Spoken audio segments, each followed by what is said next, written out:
মঈন ছিল আমার বন্ধু। একসাথেই পড়াশোনা করতাম, একসাথেই স্কুলে গিয়েছি, কলেজে গিয়েছি, সব সময় বন্ধু হয়ে থেকেছি। কোনোদিনও মঈনকে নিয়ে অন্যরকম কিছু ভাবিনি। ৬-৭ মাস আগে একদিন কলেজ থেকে ফিরছিলাম, মঈন আমার সাথেই ছিল। হঠাৎ সারা আকাশে মেঘ ছেয়ে গেছে, অন্ধকার হয়ে গেছে।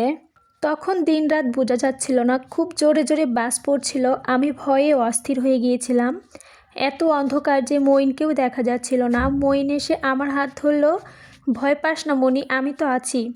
কিন্তু আমার খুবই ভয় করছিল মঈন।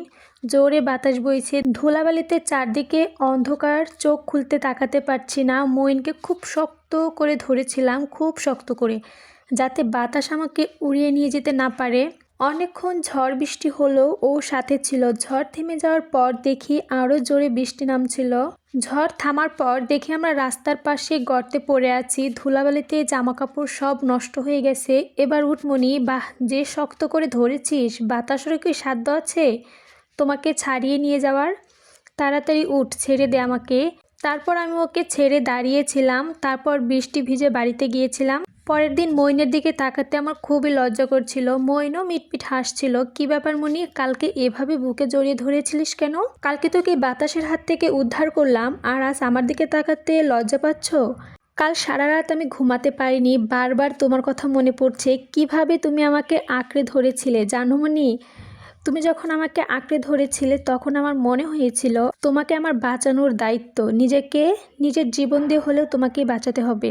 আমি তখন পুরুষ হয়ে গিয়েছিলাম। আমি ঠাট্টা করে বললাম, কেন, কাল তুমি পুরুষ হয়েছিলে, আজকে তবে মেয়ে হয়ে গেছো? আরে না বোকা, আজ পর্যন্তও ঘাড়ে কোনো দায়িত্ব নিতে পারিনি, তাই প্রথম দায়িত্ব পালন করতে নিজেকে কেমন অন্যরকম মনে হয়েছিল। প্রতিদিনই একসাথে কলেজে যেতাম, প্রতিদিনই কোনো না কোনোভাবে সেই ঝড়ের কথাই তুলতো মঈন। একদিন হঠাৎ করে বলে ফেললো, মনি, আমি তোমাকে ভালোবেসে ফেলেছি। সেদিন ঝড়ের পর তুমি আমার বুক থেকে ওঠার পর আমার বুকের ভেতরটা কেমন যেন ফাঁকা ফাঁকা লাগে। আবারও তোমাকে বুকের মাঝে চেপে ধরতে ইচ্ছা করে। আসবে নাকি আরেকবার? বাবা ঝড়, দয়া করে আরেকবার এসো। এবার সহজে ছেড়ে দেব না, আজীবনের জন্য ধরে রাখবো। শক্ত কম নয় তোমার? সেদিন ভয় পেয়েছিলাম বলে কি আজও ভয় পাবো? সেটা ভুললেও ভুল করবা, বুঝছো? ঠিক ভুলে যাই, যাই হোক, আবার বারবার কাছে পেলে ঠিক এইভাবে সারাটা জীবন কাটিয়ে দেব সেই অবস্থায়। মনি, থাকতে পারবে না আমার সাথে? আমাকে জড়িয়ে ধরে। চুপ কর, এসব কথা শুনতে ভালো লাগছে না। না, তা লাগবে কেন? অন্যকে বললে ঠিকই ভালো লাগতো। শোন মনি, আমি তোকে ভালোবেসে ফেলেছি, তাই তোমার কাছ থেকে দূরে থাকা সম্ভব নয়। তুমি আমাকে ভালোবাসো কিনা জানি না, তবে আমি তোমাকে ছাড়বো না। সেই শুরু জানি না ওকে ভালোবেসেছিলাম কিনা, তবে বিশ্বাস ছিল একদিন মঈন আমাকে নিয়ে যাবে ওর কাছে। কিন্তু সেই মঈন হাসতে হাসতে আমাকে বিয়ে করে শ্বশুরবাড়ি চলে যেতে বলল। রাগে দুঃখে কাটা কই মাছের মতো কাতরাতে শুরু করছিলাম। সারা রাত কেঁদে কাটিয়ে দিয়েছি। পরের দিন আমার বাবার বাড়ি থেকে লোক আসছে আমাকে নিয়ে যাওয়ার জন্য। অনেক আয়োজন চলছে, শ্বশুরবাড়ি আত্মীয় স্বজন ভরা ছিল। আজ আরও অনেক লোক এসেছে। শাশুড়ি মাছ ভাজছিল, আমাকে বলা হলো মাছ ভাজতে।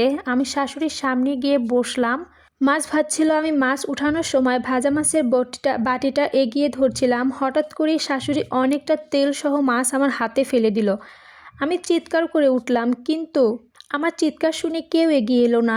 রান্নাঘরে অনেক লোক ছিল, তারা কেউ একটা শব্দ পর্যন্তও করলো না। কতটা পুড়েছে কেউ সেটা দেখারও প্রয়োজন মনে করেনি।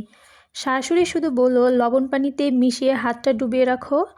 আমি অবাক হয়ে সবার মুখের দিকে তাকিয়ে রইলাম। মানুষ কতটা নিষ্ঠুর হতে পারে! হাতে পোড়া যন্ত্রণা যতটা না কাঁদিয়েছে, তার চেয়ে বেশি কাঁদেছিলাম তাদের নিষ্ঠুরতা দেখে। বাবার বাড়ি হলে পাড়াসুদ্ধ লোকজন জড়ো হতো, কী দিলে ভালো হতো, কী দিলে ভালো লাগবে সেটা নিয়ে অস্থির হয়ে পড়তো। আর এরা কেমন মানুষ, একটা অন্যরকম মানুষ, ভাবতে পারছিলাম না আমি। সারা বাড়ি কেউ আমাকে সান্ত্বনা দেয়নি, উল্টো আরও আমাকে অনেক কথা শুনিয়েছে নতুন বউ এত জোরে চিৎকার করার জন্য। আমাদের বাড়ির লোকজনকে দেখে আমার কান্না আরও শুরু হয়ে গিয়েছিল। বাবাকে দেখে আরও জোরে কান্না শুরু করলাম। বাবাও আমাকে জড়িয়ে ধরে কান্না করলো। আমার কাঁদার কারণ কাউকে বলতে হয়নি, আমার বাবা বুঝে গিয়েছিল আমি এ বাড়িতে সুখী নেই। তারপর বাড়িতে যখন গিয়েছিলাম তখন মাও আমাকে জড়িয়ে ধরে কান্না করেছিল। জানি না কেন মা কেঁদেছে। আমাদের মা মেয়ের কান্না দেখে আমার স্বামীও কান্না করেছিল। পাথরও কাঁদে এই প্রথম দেখলাম। আমাদের বাড়িতে 3-4 দিন থেকে আমার স্বামীর সাথে ভালোই ভাব হয়েছিল। শ্বশুরবাড়ি যাওয়ার পর স্বামী আমার সব খোঁজখবর রাখতো, সবসময় চোখে চোখে রাখতো, যাতে আমার কোনো কষ্ট না হয়। আমি আস্তে আস্তে স্বামীর প্রেমে ডুবে যেতে লাগলাম।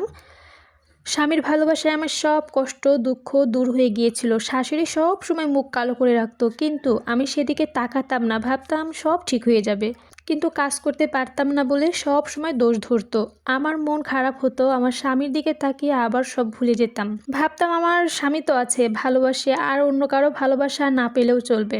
কিছুদিনের মধ্যে স্বামী আমাকে এত আপন করে নিল যে আমি অহর্নিশি আমার স্বামীর কথাই ভাবতাম। স্বামী আমাকে আদর করে বলতো, এই পৃথিবীতে আর কিছুই চাই না, তুমি শুধু আমার থেকেও আমাকে ছেড়ে কোনো দিনও যেও না।